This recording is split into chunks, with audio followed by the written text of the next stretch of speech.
سلاف بین رو گهدارن روداره لهر جهه که هین لبن. ابروکت ذهب بينا تايبت ده برلمانتري بريطانيا جي بارتيا كريكاران برز لويد راسل مويل بهوانه مايا جنيجر رجعوا وگريايا راسته اوا جدو هزارو هفده واندام برلمانه لبرياوي كارير خصنين يكيتي اوروبا كرنا ينتوين يكبوي كرنا ديسان لسر النافچه رجحالاتا نافين بگشتي شهر زايو بسپورياويا زيده هيا ابروکت ذهب بينا ده بحثا گلك مجارال گل كيم تايبت جنيجر رجعوا وگرياينا برز هم خيراتن جالك سپاس بو درفته هم خيراتن بروداوي جالك سپاس بو میوانداریاوه هن جنو جرج افاوت کرن مدوی از آرمانجا سردانا هوا زانم هین بو چی بون هین چونه کیوه و سردانا کیوه گر بله اف جارا سیامک و سردانا وردکم هر جارا کیجی مشان دگج پارلمانترین بریتانیا آنیه جبوكو سردان دسلاتان انجمن سوريا ديمقراطيك و هروها هيزان هانگو هسده بكن هروها ام هول ددن و هفديتنان بجواكا سويل را اورگانيزه دكن تو دزاني بسنديكا و ريخستين حكومي را كنهال نافچه دخبتن هلبت لگور روشه هجمارا کسان کو اموان دبینن که مزیده دبه جارا داوین منکاری سردانه هنک جوان کامپین لور بکم کو مرووین تیکلداری داعشه لوان هاتنه کوم کرن و جاره مکاری سردانه چند کامپان جی بکن کو کوچبر نافخوی لوان دبینن لو ما افجبو مذكرنا المجارين مروفيا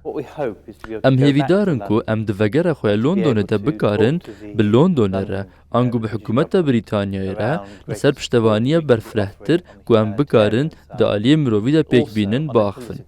لهروها دوار سياسي دجي چمكي بباوريا من ام حمود الگران كنها 12 سالن لسوريا شر نافخوي هيا دوي ام پشتراس ببن كو ديمقراسي بكاتين سرطاين ديمقراسي كل روجاوا دركتنه هولي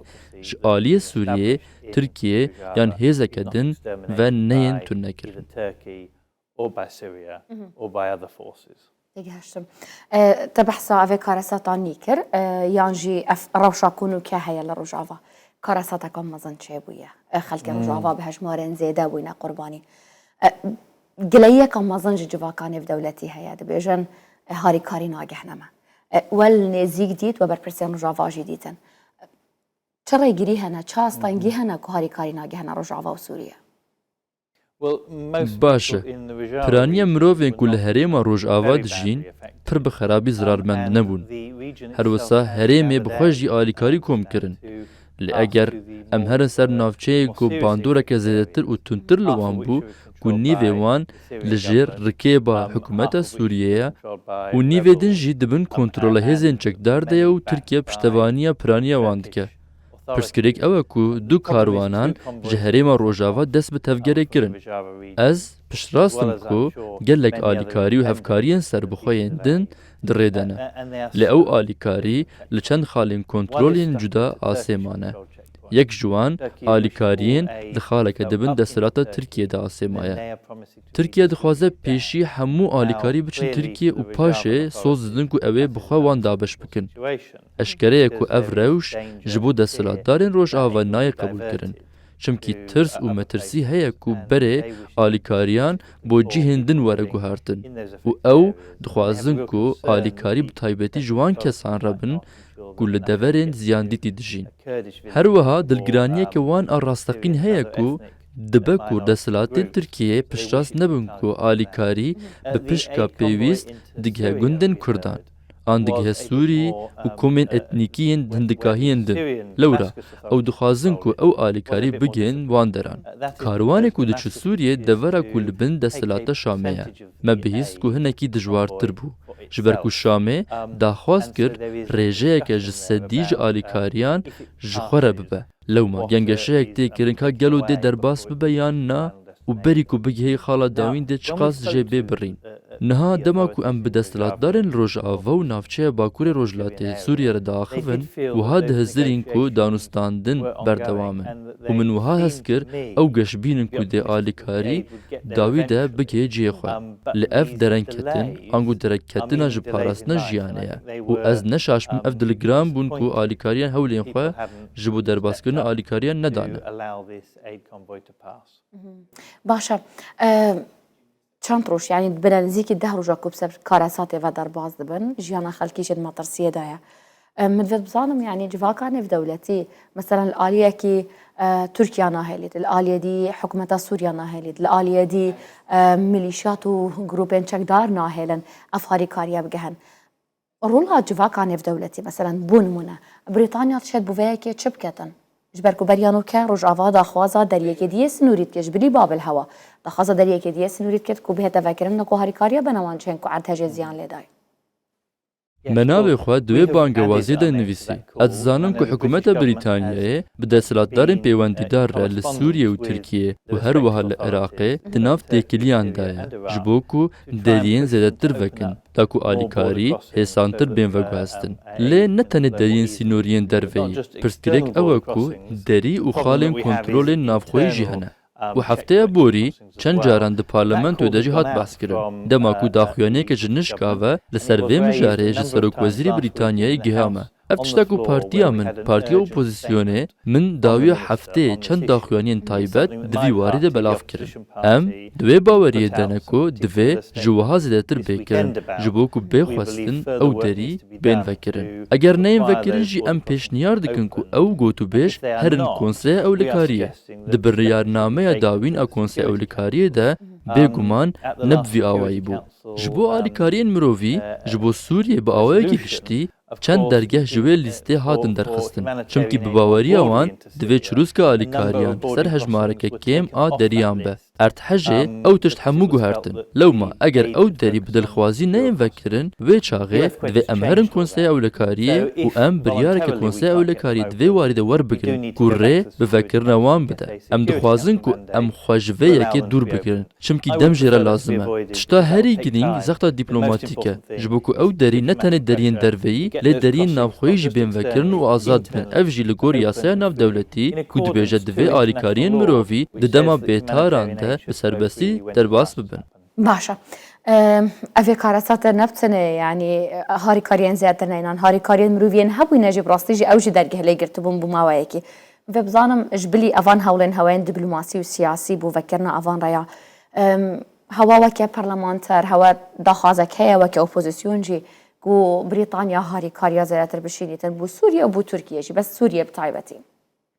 هن گوتو بیشن جدی هنه و من گوشی کو هفته بوری لپارلمانتوی داخوینه کمیا لزگین دوی واری ده هبو اره مداخواز آلیکاریا لزگین آزیده تر کر وگا حکومت دبیجه کو اوه هولدانین خواه زیده تر بکه از اندام پارتیا دجبریه ما لورا بگومان دوی از دیار بکم کو مخابن حکومت بریتانیای بری 2 سالان پابندین خوین گریدای آلیکارین مرووی بگلن پری کم کر ددما کریزا کوویده ده او یک کر و ایدی زیده نکر بروواج حکومت دنکو زیده کرن لو ما ام دخوازن از دخوازم حکومتا من قباره آلیکاریان زیده تر بکه و هر وها زلالتر دیار بکه کو ریجه که سدی یا تایبت جبو دما آلیکاریان مرووین لزگین بخرج کرن لینها او تبابا پریان جبو ویمه بسته نهاتیه وقتاند وگا گوتو بیجه که هی کو امن پارلمنتو بریتانیا بردوام دکن او نقاشین دم دریجن و از نشاش بم همو آلی دخوازن کو ام جبو دمک دریج بگهن و آرمانجه لی اف جبو روش دم کرد ده بهوار ترکیه یان سوریه و نچه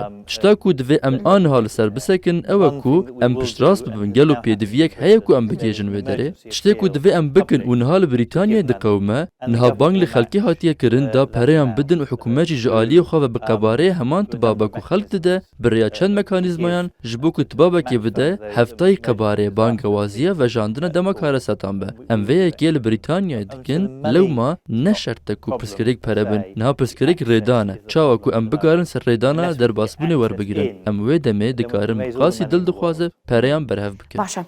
جبل مثلا امنين كوها بحث كرينا داعش بن افر وشاورا بيت قرتين داعش بن مدفد بزانم هن لقال آليين سياسي حزبين رجاوای کردستان مثلا جبلی پیاده هونش نخواره مثلا و جوینو گوتو بیج هبوینه و که بریتانیا به هوا چند داگرنگه مثلا قال هر دو آلین رجاوا و هر دو آلین کو نوکن ناکو کینوان هنن نزیکی یک ببن رولاوات چیه ئەم دخوازن و پارتی بە هەورە بخەبتن هەلبەت بێگومان لەوەر ڕێڤەبەریەکی دەفاکتۆ هەیە و نەها سەرۆکاتیە وێ ژە ئالیێ پێ دێڤەتێکردن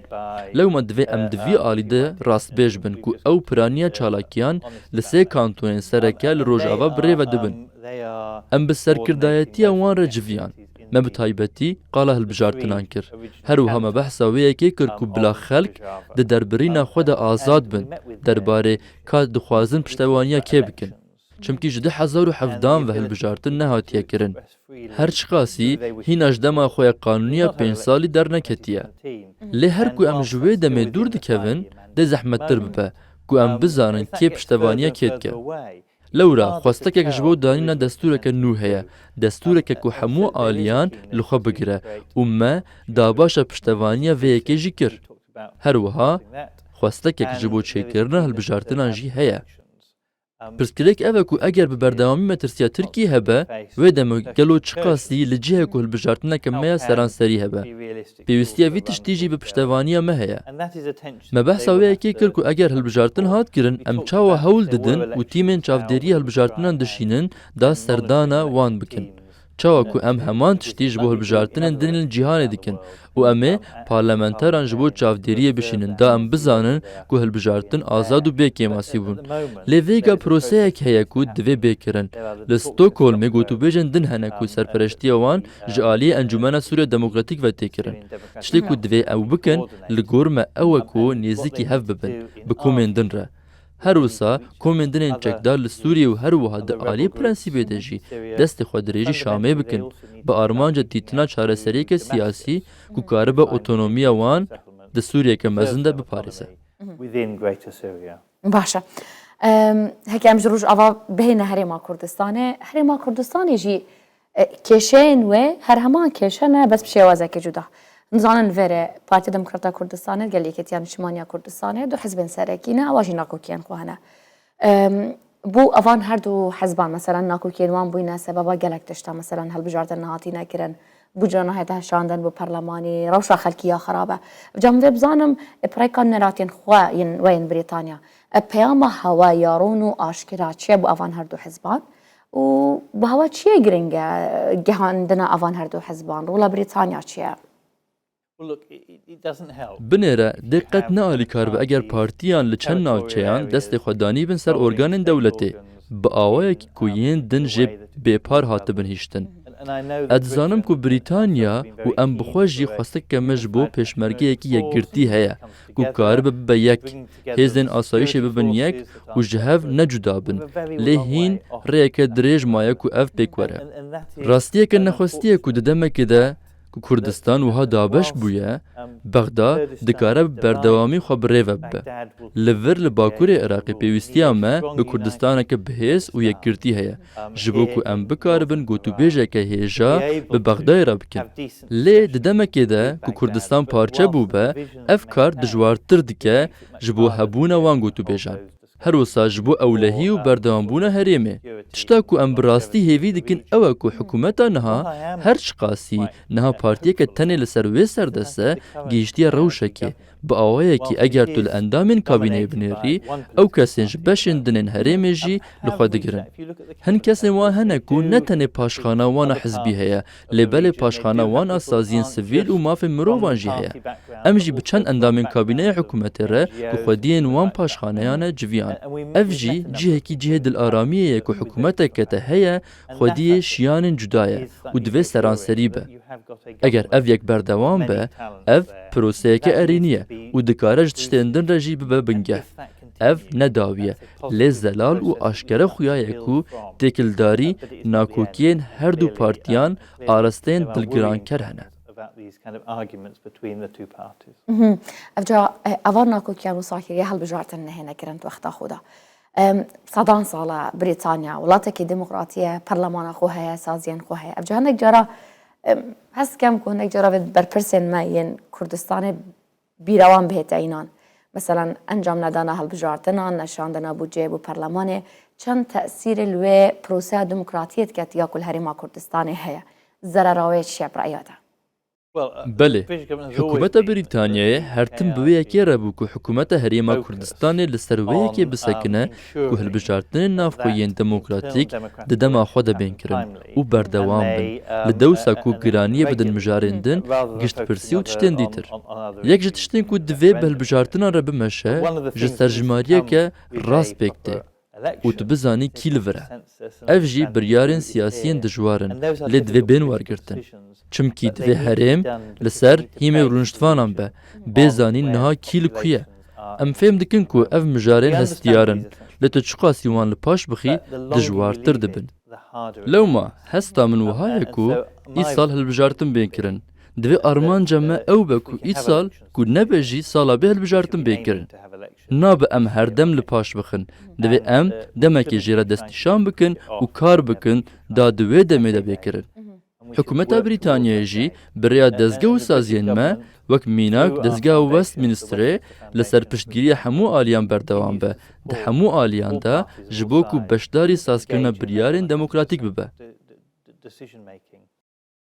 باشە te behsa Îranê kir ev çekî navîra min hêrişên berdewamiyên dronan yên Îranê li ser herêma Kurdistanê û Iraqê ev seqamgiriya ku kêm bû di navbera her du aliyan da zêdetir yanî nehêla metirsiyeka mezin ser herêma Kurdistanê û Iraqê heye ji ber evan êrişên berdewamên Îranên ku demê çûyî da çêbûne hewe jî yanî bi dehan sedan diplomatên Brîtanî hene li vêrê ava ku hatiye kirin ji aliyê civaka nêvdewletî be meselan îdanekirine serkûnekirine lê kirdar nebûye ev bêdengiya nêvdewletî li ser evan êrişan hîn çawa dibînin. Niha pêwîstiya me bi daxwazeke fermî ji hikûmeta Iraqê heye. Tu bixwazî yan nexwazî herêma Kurdistanê beşeke Iraqê ye. Lewra mafê hikûmeta Iraqê heye ku li netewên yekbûyî gilî bike. Bi dîtina min divê hikûmeta Iraqê û bêguman ku serok jî Kurd e gilînameyekê nivîskî bide netewên yekbûyî û daxwazê ji encûmena ewlekariyê bike ku li vê mijarê binêre. Divê daxwaza sepandina cezayan bike. Eger rewşê wiha xwest digare ji bo armanca dawîn daxwazê ji hêza navdewletî jî bike berevaniyê lê bike. Ez dixwazim ku em xwe ji vê yekê dûr bikirin. Çimkî civaka navdewletî bi xwe niha ji şiyana xwe zêdetir mijûlî şerên nexwestiyê Ukraynayê ye. Lê ev dê ne cara yekem be ku civaka navdewletî bê û piştgiriya Iraqê bike. Lê divê Iraq vê daxwazê bike. Ez nikarim welatê min nikare. Almanya û Fransa nikarin. Amerîka jî nikare bi nûnertiya vê yekê bike. Çimkî Îran dronên xeternak bikartîne. Îran li gelek deverên cîhanê vê yekê dike. Lê bila em rastbêj bin. Em ji rewşa siyasî ya Iraqê tê digihîn. Ev dihêle ku pir zehmet be. Bi sedema ku alî û kesên cuda peywendiyên wan ên cuda li gel Îranê hene. Lê heta çaxê ku ew daxwaz ji aliyê wan ve neyê heta ku ew daxwaz ji Bexdayê neyê kirin ez nikarim rêyekê bibînim ku civaka navdewletî hevkariyê bike. Niha di pratikî de eger em bibînin ku çekên qedexekirî tên bikar anîn çekên kimyewî eger em tawanên berfirehtir tawanên şer bibînin hingê çê dibe bingehek hebe ji kesên din re bigînin komîteyên netewên yekbûyî. Lê di vê qonaxê de û ji bo niha ku dron ji bo armanjkirin û kuştina siyasî û leşkerî tên bikar anîn mixabin li gor min wiha pêwîst dike Iraq bi xwe gilî bike. تێگەهشتم بەس درۆنên ئیرانê xelkê sivîl jî kiriye armanc zarok û jin jî bûne qurbanî gund hatîne çûlkirin yanî ne bi tenê targeta wana ne bi tenê bingehên serbazî ne yan jî meseleyeke ya eskeriye xelkê sivîl jî tê armanc girtin.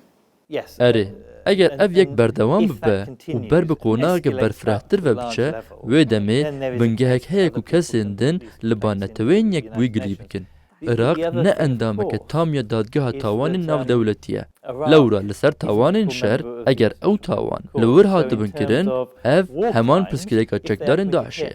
Ev şikestina Iraqê ye di endamtiya tam a dadgeha tawanan a navneteweyî de û ev kar dijwartir dike ji bo dadgehkirina xelkê li dadgeheke navdewletî dema ku tawan li vir hatibe kirin. Lewma ez bi te re hemfikirim ku divê em kirdarên zêdetir bikin lê yasaya navdewletî vê gavê bi rengekî hatiye sazkirin ku ne نەگەل لێ دەولەت سەردەستن ئەس دخوازم بەرەوواژی بووە لێ ئەس نکارم vê بگوهرم قەت نەبە ئەگەر نینێک و دژیانە مندا بقەومە باشە من vê bizanim li ser mesela Bexda û Herêma Kurdistanê jî nabêhna wan jî nakokî hene çend gotûbêj anûke gotûbêj hene navbera hikûmetên her du aliyan da lê dema ku dibînî mesela Dadgeha Federal par sal biryarek derê xist ev sal biryarek derê xist taybet bi meseleya enerjiyê ez bihez dikim ev ê wisa kir ku du sê kompanyayên cîhanî biyanî karê xwe vekşin bu meseleya naftê ev ê wisa kiriye van biryarên Dadgeha Federal ku Brîtanya jî vê hezrê biketin mesela bazirganiya enerjiyê li gel Herêma Kurdistanê rawestînîtiyan jî kêm biket ne ezim biryarê bidim gelo kompanyayên Brîtanî hev ahengiyê bi Herêma Kurdistanê re bikin ez hêvîdarim ku berdewam bikin dema ku min berî çend salan serdana vir kir min serdana Bexdayê jî kir û ez bi desthilatên wê re axivîm lewra pêdiviyek heye ku bi hev re bin ev bi hevrebûn jî pêwîst e li ser du aliyan be ya yekem li ser wê aliye Şîna Kurdistanê ye û wê gişt pirsiyê ye ku divê li Kerkûk û deverên din bêkirin divê bi rastî biqewim arasteya duemîn divê em pirsgirêka vê pereyê petrolê çareser bikin bi dîtina min ne tiştekî beraqil e tu çaverê dikî ku hemû perên petrolê bo Bexdayê bên şandin û tu paşê dest bi bergerîn û lavayan bikî da ku belkî pereyan bişîne Kurdistanê lê divê jimêriyarî û hûrbîniya guncav hebe bi rastî pîvanên hûrbûniyê li vir pir başin lê li Bexdayê pir xerabin lewma bêguman eger ez li dewsa hikûmeta Kurdistanê bûma min ê bigotu ez naxwazim bişînim Bexdayê bi hêviya ku Bexdayê vegere di demekê de ku Bexda ji bo xwe hûrbûniyê li jimêriyariya xwe nake demekê ku Bexda proseya wekheviyê li ber çav nagire lewra ez bi temamî ji hikûmeta Herêma Kurdistanê fehm dikim lê rewşa yasayî ew e ku hemû dahata neftê vegere Bexdayê û paşê carek edin ew bişînin ev mijareke destûrî ye lewra kar zehmet dike rewşeke me de facto heye ku hikûmeta Herêma Kurdistanê pereyan kontrol dike paşê rewşeke me yasayî heye ku daxwaz dike Bexda kontrol bike ez piştrastim li vir li hevkirinek li ser hûrbîniya guncav heye bila rê hemû aliyan bêdan ku bizanin pere li ku ne û divê bawerî bê avakirin lê niha bi baweriya min divê Bexda gava yekem biavêje beriya zêretir ji 100 salan Kurdistan li ser gelek nexşeyên cîhanê hebû lê piştîngê Sykes-Picot hat rekeftina wê peymannameya Luzan hat beriya nizîkî 100 salan Kurdistan nema li ser evê nexşê Kurdistana mezir mebesta min ev salat bîte 100 saliya peymannameya Luzan ev ca weke Brîtanya hîn hezkin ku Brîtanya berpirsyariyetiyek heye li hember Kurdistanê gelek berpirsiyariyên şanişîna yekgirtî hene û dîroka wê jî ne temam e ez dixwazim bibêjim ku Brîtanya dîrokê de gelek xeletî kirine lê di dawiyê de em hewl didin tiştan rast bikin yek ji wan tiştên ku divê em rast bikin jî jek vekirina Kurdistanê jî yek ji wan bû yek ji wan şaştiya bû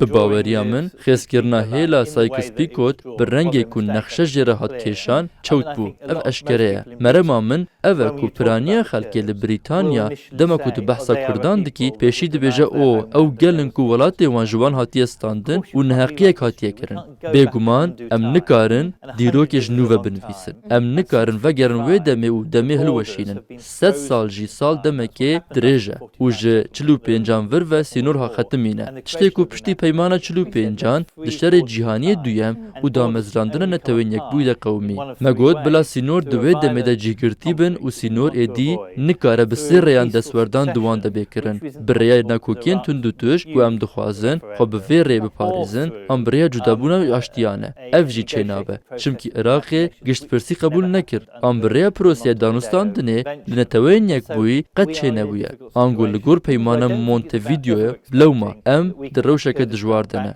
ji ber vê yekê ez bawer nakim ku qet merem ji vê vegerandina Kurdistanê bo ser nexşeyê bi awayê ku hebû lê ya ku em dixwazin ew e ku demokrasiya gelê Kurd hebe azadiya wan hebe û çarenivîsê ya ku ew niha ser bi kîjan dewletê ne bi baweriya min em nikarin vê yekê biguherin lê ya ku em dikarin û divê bandora me hebe ew e ku Herêma Kurdistanê li vir Bakur Rojhilatê Sûriyê Başûrê Tirkiyê û rojhilat li Îranê azadiyê bidin Kurdan û mafê wanê xwe rêveberiyê hebe bi nêrîna min em em dikarin hêdî bi wê hêlê ve biherin. gelek spas biha birêz Lloyd Russell-Moyle Parlamenterê Brîtanyayê. Spas bû dema ku vedaya me û serkeftin bû şanda we devê serdanê de. Spas.